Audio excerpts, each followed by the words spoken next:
Matt Conway. Good to see you, sir. Good to see you, man.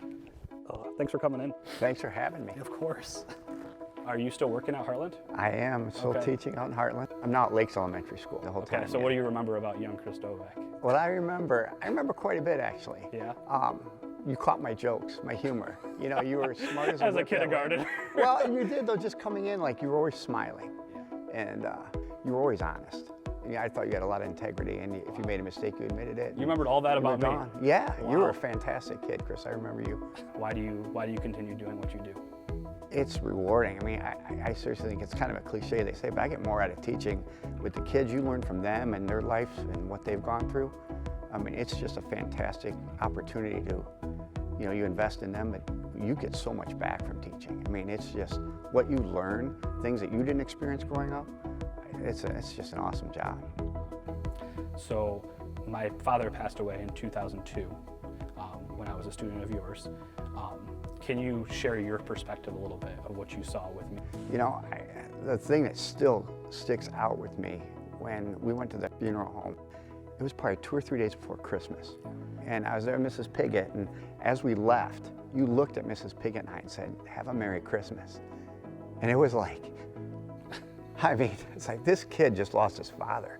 Yeah. And man, you know, we walked out, Mrs. Piggott, we're in the parking lot, you know, tears flowing, and you try to be strong. It's like, this kid, man, you're something special that we were blown away. Yeah.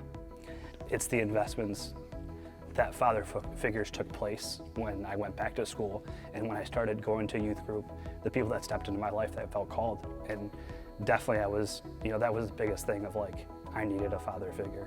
Getting the most out of kids, that's important.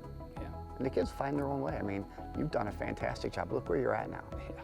And I don't envy the road you had to take, but yeah, you know, there's 2 ways you could go, and you made something out of yourself. That's awesome.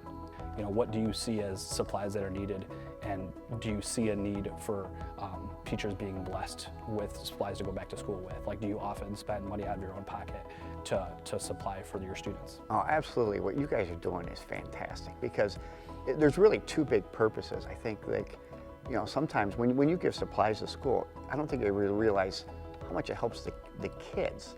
I mean, some kids may not have enough, or everybody's on a level playing ground. You know, a level playing field when they start, they don't have that anxiety or worry about, do I have this, am I gonna have this, whose supplies are better than mine? So I mean, that's huge. Yeah. And for the teachers, it gives them kind of peace of mind that, hey, I can go ahead with this lesson because I have what I need. Yeah.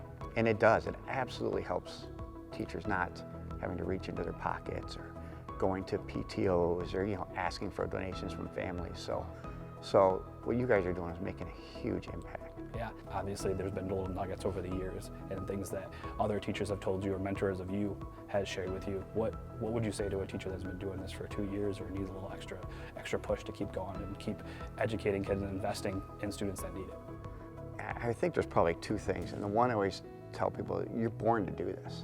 I mean, this is something you're all in. And the other thing I want teachers to know, you have the greatest opportunity, because we say that, you know, parents give us the most important thing in their lives. They give us their kids for, you know, 7, 8 hours a day and all year round. That, you know, the connections you make, the growth the kids make, it's the greatest job in the world. So enjoy the ride. There's going to be ups and downs.